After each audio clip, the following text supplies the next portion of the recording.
احسن دجاجه معمره ومشويه في الفران ومرافقه بالخضر، حضروها الوليدات ديالكم في هذه العطله هذه، راه كتجي لذيذه بزاف. الربيع، الثومه، غادي نطحن الربيع والثومه مزيان، جوج معالق ديال التحميره، سكنجبير، معلقه البزار، ملحه، ثوم بودغ، معلقه صغيره الهريسه، صلصه المحار، صوص الصوجا، عصير نص حامضه، معلقه صغيره ديال الموطه، زبور الثومه، ديروا غير نصف الكميه، جوج معالق كبار ديال ياغورت طبيعي مسلوق. نحرك هاد الشرموله ديالي مزيان وغادي نشرمل هاد الدجاجه هادي مزيان بهاد لا ماغينا، وغادي ندوزو باش نحضروا الحشوه.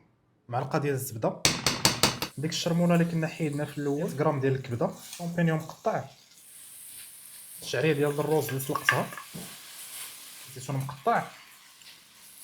عمروا الدجاجه بالحشوه، عمروها مزيان من الداخل، خذوا شي كيغدو، ما تنساوش الرجلين حزموهم حتى هما مزيان. خذوا شي مول اللي كيدخل الفران، ورق ديال الفرن ديال البصله، شويه ديال الماء، طريفات ديال الزبده،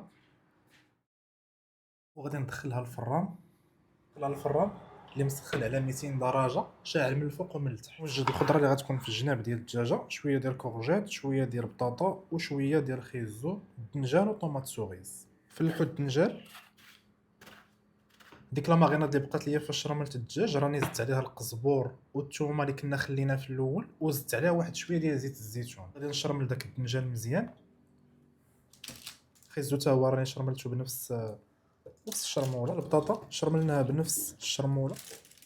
اخر حاجه قرعه خضراء. الخضره غادي ندخلها حتى هي باش تشوى.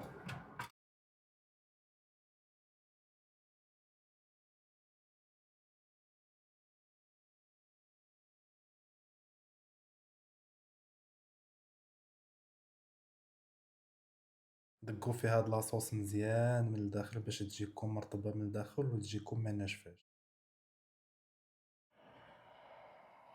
شوفوا لي الدجاج كيفاش كيجي فتي، يا سلام.